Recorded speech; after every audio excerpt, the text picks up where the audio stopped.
सकाळचा टाईम आहे. चिवताई आली आहे छान अशी दाना पाणी खासाठी आणि हे बघा किती सुंदर आणि मनाला असं प्रसन्न वाटत होतं ना माझ्या. हे अशी छान दाना पाणी वगैरे खायसाठी आली होती आणि छान पाणी वगैरे पिले. मराठी परिवारामध्ये तुमचं मनापासून स्वागत करते. मी आहे शीतल. मी आज तुम्हाला लड्डूची रेसिपी सांगणार आहे, जे मी माझ्याच मताने बनवलेली आहे. तर म्हटलं चला आज म्हटलं तुमच्याशी शेअर करावी हे. तर तुमच्याशी म्हटलं पहिले 2 मिनटं पहिले बोलून घ्यावी, मग त्याच्यानंतर तुम्हाला मी लड्डूची पूर्ण रेसिपी दाखवणार तुम्हाला. तर प्लीज व्हिडिओ शेवटपर्यंत नक्की बघा. तर हे जे मी लड्डू बनवलेले आहे, तर हे मुलांसाठी आहे आणि मोठ्यांसाठी पण आहे. तर तुम्ही हे छोटे पण खाऊ शकतात आणि मोठे असेल ते पण खाऊ शकतात. तर मी माझ्या मुलांसाठी स्पेशली बनवलेली आहे, कारण की दक्षला थोडं इम्युनिटी पॉवरचं थोडं त्याला थोडी लो वाटत होती एवढ्यामध्ये आणि त्याच्या थोडी हाईटमध्ये पण प्रॉब्लेम आहे. त्याची इम्युनिटी पॉवर पण थोडी कमी आहे आणि त्याला थोडं एवढ्यामध्ये थोडं चक्रोल्यासारखं पण वाटत होतं. मी म्हटलं का चला आता थोडीशी आता आपल्या घरी ड्रायफ्रूट्स आहेच. मी आता एवढ्यामध्ये ड्रायफ्रूट्स आणलेलेच होते, तर म्हटलं त्यांचे लड्डू पण बनवून घेते ना, का नाही तुमच्याशी ते व्हिडिओ शेअर पण करून घेते. तर मी अशा प्रकारे आता लड्डू बनवत आहे. हे लड्डू पूर्ण ड्रायफ्रूटचे आहे, पूर्णपणे ड्रायफ्रूट्स. याच्यामध्ये गूळ आणि तीळ याचा उपयोग अजून केलेला आहे आणि बाकीचे पूर्ण ड्रायफ्रूट्स आहे याच्यामध्ये. आणि हे खरंच हे लड्डू खूप हेल्दी आहे, पौष्टिक आहे आणि शरीराला खरंच खूप गुणकारिक आहे हे लड्डू. तर ज्यांच्या घरी छोटे मुलं असेल, जे कोणी मोठे असेल त्यांना पण थोडंसं इम्युनिटी पॉवरचं थोडंसं त्रास असेल, त्यांना थोडी विकनेसपणा, थकावटपणा म्हणजे वाटत असेल, वयानुसार आपले हार्मोन्स बदलत असतात. काही म्हणजे कधी थकावट वाटते, तर कधी तंदुरुस्तपणा वाटते, कधी काम करायची इच्छा होते, कधी काम करायची इच्छा होत नाही. तसं छोट्या मुलांना कधी स्कूलमध्ये जाऊशा वाटते, कधी नाही जाऊशा वाटत, कधी त्यांना अभ्यास करूशा वाटते, कधी नाही करूशा वाटत, अशी त्यांना प्रॉब्लेम येत असतात.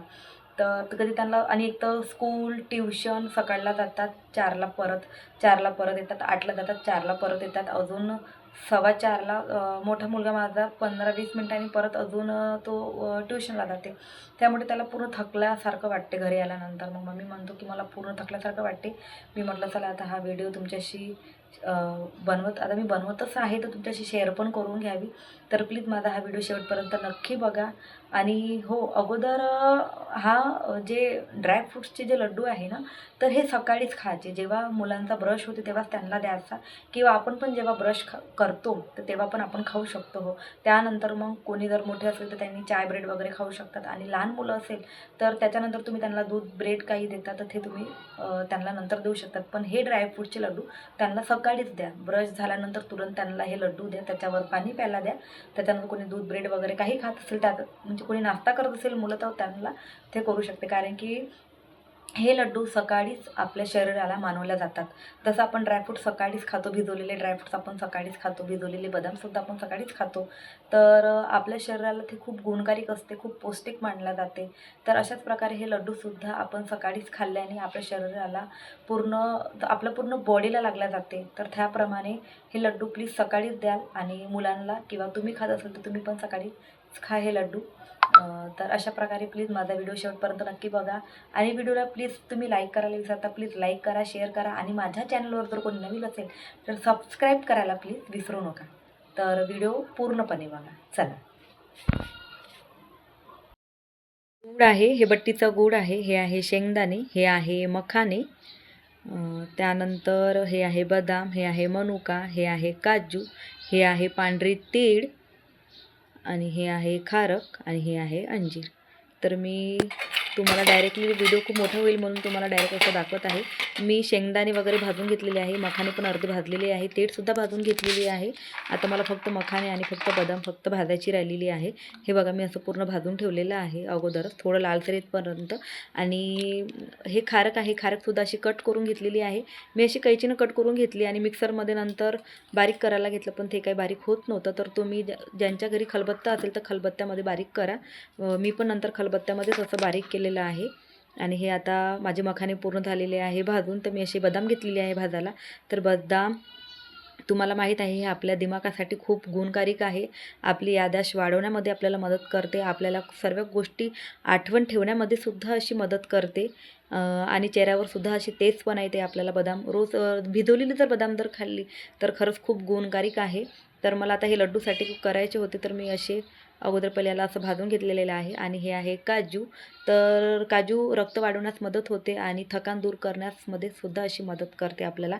तर मी असं थोडंसं लालसर होतपर्यंत याला असं भाजून घेतलेलं आहे. थोडंसं लालसर झालं की मग आपण नंतर त्याला थंड होऊन सर्व वस्तू अशा थंड होऊ द्यायच्या आणि नंतर त्याच्यामध्ये पॉटमध्ये बारीक करायचे की ज्याचा चांगला असा पावडर असा छान बारीक न असा छान व्यवस्थित पडतो की लड्डू बनायला इझी जाते. तर असं मी थोडं बारीक गॅसवर असं ठेवलेलं आहे. बारीक गॅसवरच पूर्ण आपण असं पूर्ण भाजायचं, नाही तर जळून जाईल. माझे थोडे मखाने जळलेले होते. आणि दक्षू इकडे हे बघा, दक्षूने मला असं छान थोडासा गूळ किसून दिलेला आहे. तर थोडा असा गूळ पण असा किसून घ्यायचा. मी असा कोंडलेला नाही आहे, तर किस पाडलेला तरी छान असा मिक्स होऊन जातो पूर्ण.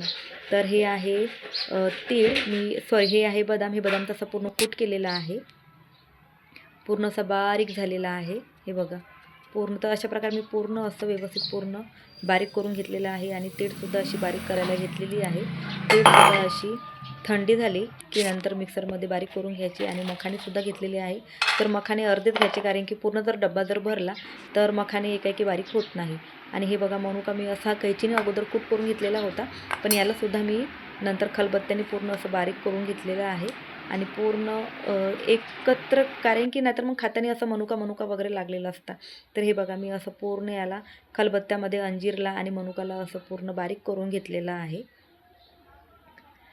तर असं एक जीव झालेला पाहिजे असं पूर्ण, तेव्हाच ते पूर्ण म्हणजे आपल्या पूर्ण लड्डूला, सर्वच लड्डूला लागल्या जाते. आणि हे बघा मी पूर्ण असं मिश्रण एकत्र करून एका वाट्यामध्ये असं ठेवलेलं आहे.